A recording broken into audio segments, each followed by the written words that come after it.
12.1's best changes aren't even in the patch notes.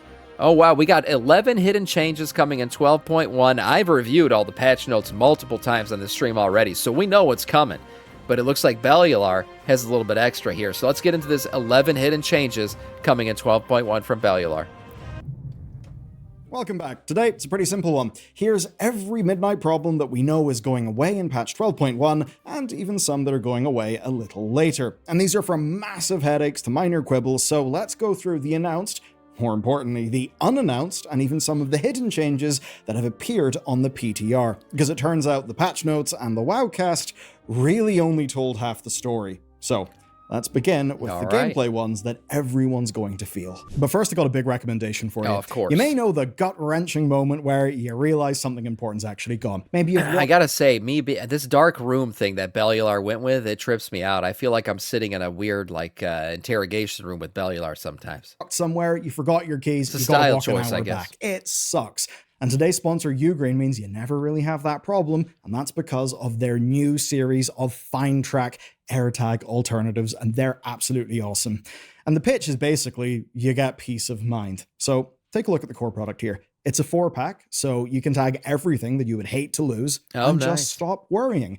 If you lose something, the tracker will keep you right. And they actually beat Apple for way less money. They're 110 decibels against the AirTag 60, so you'll actually hear it. The battery lasts 5 to 7 years, not 1, and it's all for less than what Apple charges. And then there's the versatility. The Mini 2 is Apple Find My certified, so on your iPhone, it'll just work. It glows in the dark, it shrugs off rain with an IP68 water resistance rating, and there's even a football-shaped one that's perfect for your outdoor gear, and the Duo runs on Android as well. It also recharges over USB-C, and it's tamper-proof, so, a kid can't get it open and swallow the batteries. Oh, God. Which is actually a problem in AirTags. So, with this whole range, you will never lose the things that matter. They've got the performance and quality that you need, but at a far lower price than what Apple does. They're fantastic. I use them personally. I've even given them to my parents. They use them. Track your parents. Nice.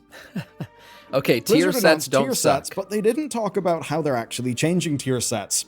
Now, do you remember what your tier set did for Season 1 of Midnight? No. I'll be honest with you, I don't.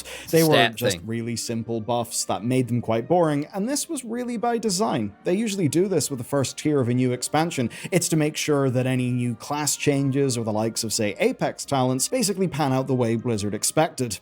This time, though, they're a hell of a lot more juiced. Demon Hunters get rotation-changing bonuses, Druids get big timing-specific damage buffs, and everyone's favorite, cooldown extensions. Ret Paladins get a new mechanic where using a proc on a specific ability gives you a free spender. Yeah, Ret Paladins, I think, are actually going to be part of the meta. I'm calling it right now. Based on the changes I've seen for them and everything, and they were already heading in that direction towards the end of this season, and then the stuff they got in their tier set bonuses, I think Ret Pallies, they're back. They're back, man. Blizzard loves them. I swear to God, Blizzard loves them. Now, some players aren't very happy about how these can kind of lock you into certain talents for the duration of an entire tier, but let's take a look at the brighter side of this. These are tier bonuses that people will actually feel when they play the patch, instead of just being there and being maybe a bit present in their damage meter or their log. Definitely some excitement that I think gearing needs, and it turns out on the front of gearing, well, they are actually going to also improve how we get our tier sets. Boring catalyst. Our next problem is a gameplay texture issue. You see, over the years, the catalyst became a little bit boring. You wait for charges, get 4 items, turn them into tier, then you're done. Maybe you recatalyze later when you get some new upgrades, but basically instead of a fun bonus way to get tier or a nice bad luck protection thing, it ended up becoming the fastest and most chore-like way to get tier. True. Well, Blizzard have now got an idea to make it a bit more interesting, and I think to do that without killing the feature and killing the convenience. So, now the gear that you catalyze will actually matter. That's because it keeps the stats and effects it already... I talked about this, actually. I caught this in the patch notes. I'll take credit on this one. I brought this one to everyone's attention because I was like, oh, but nobody's talking about this. And this is a huge deal. If this thing actually inherits special cantrip effects, that would mean your tier set is not your best in slot anymore.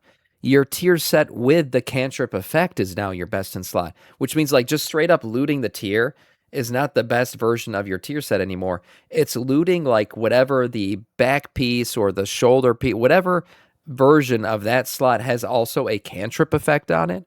Then you convert that to tier gear. Now that is actually now your best version of your tier set. So that changes like how loot works, how you go chase your best in slots, everything about it. Has whenever you turn This it is actually a into big deal. piece of tier gear. That means you'll probably keep on using the catalyst across the entire tier as you find better items or better stats, instead of just once or twice with major upgrades. This seems like a great change, and it's the change they announced, but as it turns out, there's another change that's only been picked up in the data mining. You see, another issue with the catalyst is that you've got to wait. Now, to fix that, they added the Catalyst Unbound achievement so that you could farm up more charges. But of course, you needed to get your full tier set first to unlock that achievement. Well, 12.1 appears to change that. Catalyst charges look like they'll start dropping from the beginning of the season, with the achievement still existing, but just increasing the drop rate of the charges, which I think actually fits quite well with the new way that the Catalyst will interact with gear. He's talking about the change that occurs now because basically we used to not get extra catalyst charges from Mythic Plus or raid kills or anything like that until you get your 4 set. That was how this Catalyst Unbound achievement previously worked. Now the way it works is the achievement itself says you unlock a higher drop rate, which means there is essentially a drop rate already that occurs before the Catalyst Unbound thing is unlocked. So that's great. That means you're going to be getting drops for your catalyst from kills in Mythic Plus and Raid happening before this achievement even happens. And once you get your 4 set, it'll just increase the drop rate for more catalyst charges. Now, of course, this is still in development. It could change. I mean, it looks like it might drop partial charges instead of full charges, which would make it a bit less volatile, but also maybe a bit slower. Either way, though, the catalyst is now more interesting and less time-gated, which I think a lot of people will like. Yeah, that's good. Friendly nameplates have had a troubled history where they were totally fine for years and years until raiders started to use them to do pesky things, like drawing diagrams and solving mechanics on the Star Augur encounter during the Legion expansion. Since that incident, Blizzard have banned add-ons from changing friendly nameplates within instances. Now, though, in this patch, they're kind of in their final form. There are new options for names only, for class colors, and even hiding the realm name. And now, in instances, you can clearly see players' names at a distance, without having to deal with giant and completely redundant health bars. It's a minor enough update, but I bring it up because it's flown under everyone's radar, at least as far as... Yeah, people used to download an add-on to do this, so this is pretty cool. So you can see their names. It's got that dark outline. This is also class colors too. This is a pretty good change. We could tell looking through the internet. It's one of those changes that's subtle, but it's actually kind of amazing. Oh, and it like increases the size as he hovers over the player. Do you guys see that? As he hovers over the player with his mouse, it increases the size of their name. That's subtle, but yeah, it's actually kind of amazing for pretty the usability of dungeons and raids. But by this stage in the video, there's probably an issue you've been feeling that we haven't really talked about yet. It's pretty simple. It's that things just feel a bit overwhelming and disjointed. The good news is that's our next fix. Everything is so disjointed. Getting all of the different void cores, upgrades, and all of the things in Season 1 was a little bit of a nightmare. It was kind of confusing and overwhelming. Now, doing some quests is one... Wow. Bellular says it was confusing too, because I said that. I said that on stream as I was freaking getting these void cores and I kept missing shit. And I'm like, what the hell? This is confusing as hell. And you guys were all bitching at me saying that I was just an idiot and that's why I couldn't figure it out. You guys are all like, it's not confusing, Sam. You just don't know how to play the fucking game. Jesus. As a man of the people, I struggle with the people. I do. And I feel the people struggle. So I called that shit out. I was like, this thing's confusing. Even the Omnium Folio quest yesterday after servers went back up, and I'm trying to find that shit, it's not marked properly on my map. And then it tells me to go to a ritual site. Well, I'm looking for the ritual site marker. Guess what's covering it? The freaking quest thing. I can't even see where the damn ritual site is because I've said it before and I'll say it again. The map's all fucked up right now. It's got way too much shit on it. There's all these purple exclamation points everywhere. I don't know what the hell I'm supposed to be doing. I can't figure out where the quest is that I actually am doing currently is. It's just all broken and shit. And then I try to untrack things and they're still on the damn map. So I can't even focus. Both things can be true, Sam. You are an idiot and it was confusing. All right, well, I feel a little bit better about that. That's fine. Thing, I'll but take that as a Decimus was W. asking for tons of gold, marl, or Then crests just to complete make your the purple bonus roll quest, yeah. cores. And then if you wanted more, you had to know to take the bonus currency from the vault and then trade that in. I can guarantee probably most people didn't even know that was an option. The good news is in 12.1 they're simplifying all of that down. Weekly cores just come from the catalyst, and they come from the catalyst without bleeding your wallet dry. Nice. And from what we can tell, it sounds like you'll be able to claim one of these each week from the Vault UI itself. Great. Now, this is hardly a changes. game-changing thing, but it's lots of little pointless bits of UI friction that Blizzard are sanding away, which I think is absolutely a good thing. Our next pain point, and speaking of pointless UI friction, everyone hates currencies. I mean, they're fine as a game system, but man, We have like they can 300 clog of them. things up. Now, Blizzard putting more into currencies has absolutely helped with bag space issues, but it's just caused another issue, which is that the currencies tab is a little bit of a mess. 12.1 attempts I to fix. don't even try or attempt to learn the names of any currencies anymore. I'm just like it's the red coin. I need more of those red coins. Like Voidlight Marl, I know that name, but I also just say I'm like, yeah, it's the purple triangle. I need more of them purple triangles to buy that thing. Because like it's pointless. I know this is like another currency that's only going to exist for one patch, and then it's going to be gone, and I'm going to replace it with 17 other currencies in the next patch. So that's how I'm just like, oh, I need more. I need the light butthole. I mean, that's what this is. Coffer key shards look literally like an anal shot with lit up cheeks. That's what this is. So I need more light buttholes. Okay, fine. We'll get that, and then the coffer key. I know that one actually. So there you go. The undercoin looks like an earring to me. So that's like in my head. I'm like, oh yeah, I need that freaking troll looking earring. I need some more of those. That's how I identify all these currencies. That's how my brain works. That. It's not the biggest deal, but they've now got a ton of subcategories that you can hide away. So a simple fix for a simple problem. Sadly, though, there is no search feature, so Blizzard, think about that one. It would be a bit of a lifesaver. I am rejoicing. I'm happy. Warbands were the big feature with War Within, and accordingly, Blizzard made sure that we'd have new campsites to earn every patch.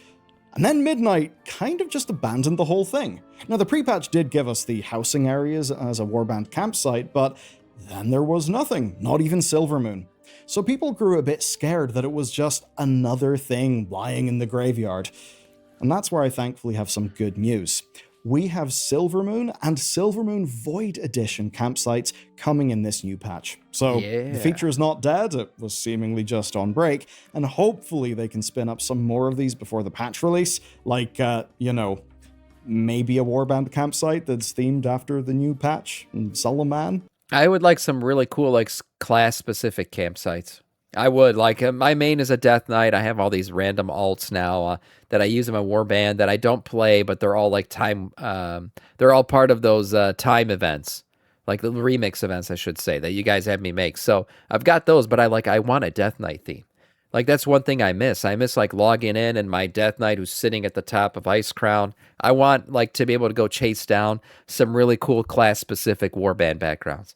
Give me a cool Death Knight background. I don't know. We're in the freaking, we're in somewhere in Northrend. Or we're sitting there at the top of the freaking Nexus shit. I don't know. I just want some more class-specific stuff. I think it'd be cool. That sort of thing would be pretty good. Next, and also very good, the Hall of Fame is no longer shit for delves. Blizz have clearly wanted solo content to feel like a valid way to experience the game, and to that end, they added a Hall of Fame for the Delve Nemesis in Midnight, except that for some reason they made it work a little bit differently, where they limited it to just being the first 4,000 players per region, and also made the boss doable in day one, which was completely chaotic. That meant that the devoted, or maybe some would say unemployed, were able to fill up the Hall of Fame within about 14 hours of the NA reset, and in the EU, only 9 hours. And that would mean that for so many people, like quite literally by the time they'd get home from work to play WoW, it would be impossible to make it in the Hall of Fame. So the good news is that in Season 2 it's going to work differently. Rather than being the first 4,000 players, it's now anyone who kills the new Delve Nemesis First boss week. within the first week of the season. Yeah. Is that what the patch notes say? They say Hall of Fame is no longer shit. Yeah. That's what it says, Liberate George. No, this is good. You basically got 1 week to do the Delve Nemesis boss. You want to get in there and rush through it and get it done. you can to become part of the Hall of Fame. There's no limit on the Hall of Fame anymore. It may not sound like much, but it is a really nice fix for people who care about, solo skill. Sam got and, the Hall of more Fame, right? importantly, Yeah. the prestige of getting Hall of Fame. Same Valeera, old Valeera. what's happening to her? What's going on? Well, when we first heard about Delves, we were promised wild things like new companions every season. That did not pan out, and accordingly, we saw a lot of Bran Bronzebeard. Blizzard are clearly trying to avoid that with Valeera though, because she's actually got some new options this time around. As a rogue, she can use poisons. They're just the poisons she already had access to, but they were based on her role. And what's changed is that now you can actually pick. So you can, pick your poison. This is pretty cool though, because in a world where we're not getting a new Delve companion every season, I think being able to have more customization of the companion we do have in terms of its gameplay is a really, really good option. So this is pretty sweet.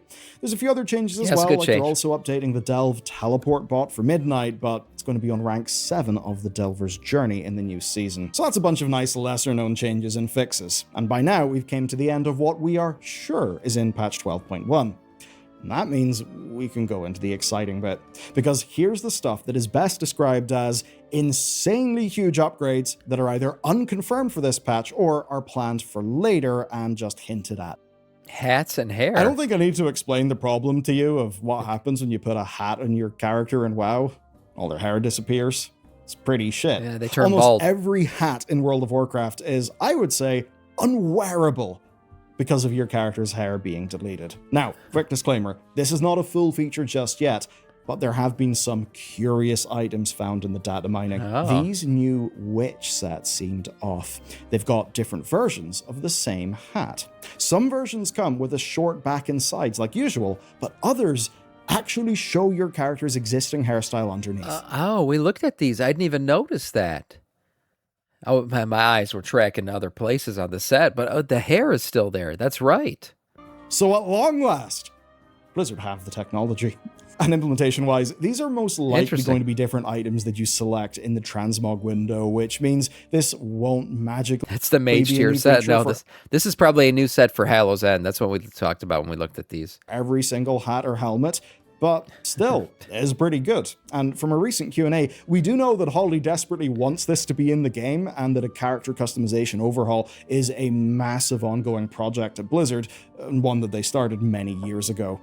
Perhaps they've cracked something that's allowed them to do this. Maybe this is a test run. Who knows? But it looks better with the long hair. Long, this will just be a toggle in your transmog window, just like, say, the new sheathing options that Blizzard added for weapons. It's a China-only set. Right, yeah. A lot of those China, everything that looks good these days does feel like it's China-only, for sure.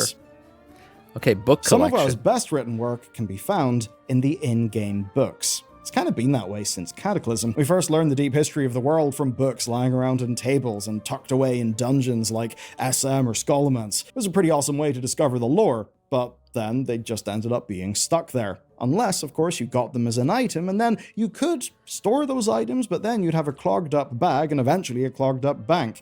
Those are all minor annoyances that make the life of lore lovers a little bit harder. And that's why this is kind of neat. We have a hinted at feature that is long, long overdue. The first Troll Legend is an item on the PTR with a very interesting effect. Okay. It says, add this book to your book collection. That's a new thing, because we don't have a feature called book collections in WoW. It certainly suggests one may be coming. Now, there are currently only... Sam, are you doing Lura today? Are we raiding today? Yeah, we're raiding today, guys, yeah. 6 readable items in the PTR build so far, and only 1 that has this effect on it, so we'll have to see if this just quietly changes back to the usual style. But at any rate, even if it's not in 12.1, a way to browse all of WoW's books is almost certainly in the pipeline, and without having to use the Lorekeeper add-on. Across all the things we do in-game, we can meet so many people, and there's a bit of a problem with that. It's not easy to basically keep track of who does what. Maybe you need a certain DPS for Mythic Plus, and you maybe forget what spec that one big pumper you met last week actually played. Now, one thing you can do currently is add a note to people on Battle.net, but it's just that. It's a simple mouse over note. Right. And here's what's cool. As a part of Blizzard's social updates, they're actually adding labels. Now, this is only in the data mining, so What? it probably won't be in 12.1, but it does appear to be something Blizzard are looking into, because what we can see is tags for role and tags for gameplay type. Now, if you're already using an add-on like Better Friend List, then, well, this sort of thing may not be necessary or helpful, because your add-on does it for you. But this does seem to indicate that Blizzard are actually taking these social features seriously. Oh, that's kind of cool. This won't be a game changer for everyone, but Holly did say there would be social updates, and with this, we can see evidence of that. Yeah. Okay. Okay, that's everything we Anything found else? from loading up our tools and trying to data mine as best we can. I'll keep you updated on any of these unconfirmed ones should they change, because let's be real, some of them are kind of huge. We'll obviously have to see if book collections or hair toggles are coming in 12.1, or if these are maybe leftovers of things that are going to be in upcoming minor patches. And remember, what we discussed today is basically just the undocumented stuff. If you go through the patch notes and everything else, you can see loads of other changes. And I'll recap them here for you now. There's things like healers being able to customize the buffs that they see in their frames. Housing is getting imports and exports, which are called blueprints, and a whole system around them. We've got new endeavors, new die consolidations.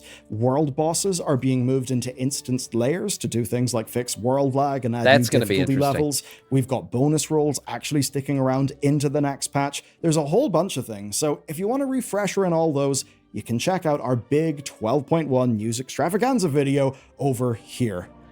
Nice video overall. Some interesting features for sure. A lot of these actually, I kind of knew some of these, because your boy goes in depth on all this stuff, but nice features coming. I think good quality of life changes with some of this stuff for sure. The Catalyst thing is very interesting and how it'll affect best in slot.